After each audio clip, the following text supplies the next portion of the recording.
இயேசு கிறிஸ்துவின் சிலுவை மரணம், இறப்பு மற்றும் அடக்கம் ஆகியவை குறித்து நம்மிடம் வலுவான மற்றும் நம்பகமான சான்றுகள் உள்ளன.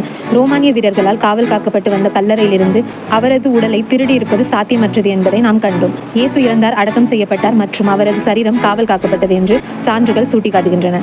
ஆகையால் அந்த கல்லறை காலியாக இருந்திருக்க முடியாது. அந்த கல்லறை காலியாக காணப்பட்டால் வரலாற்று பார்வையிலிருந்து இத்துறையை ஆராயும் அனைவர் மீதும் இது ஒரு ஆழமான தாக்கத்தை ஏற்படுத்தும். மேலும் இயேசுவை அடக்கம் செய்த அந்த கல்லறை காலியாகவே இருக்கிறது என்பதே உண்மையாகும். தீர்க்க தரிசனத்தின்படி 3ஆம் நாள் இயேசு மரித்தோரிலிருந்து உயிர்த்தெழுந்தார். அற்புதங்களை நம்பாத நாத்திகர்கள், அஞ்ஞானவாதிகள், வரலாற்று ஆசிரியர்கள் மற்றும் அறிஞர்களுக்கு இயேசுவின் வெற்று கல்லறையும் அவரது உயிர்த்தெழுதலும் ஒரு தர்ம சங்கடத்தை ஏற்படுத்துகின்றன. ஒருபுறம் இயேசுவின் சிலுவை மரணத்தையும் அடக்கத்தையும் குறித்த நம்பகத்தன்மையை அவர்களால் மறுக்க இயலவில்லை.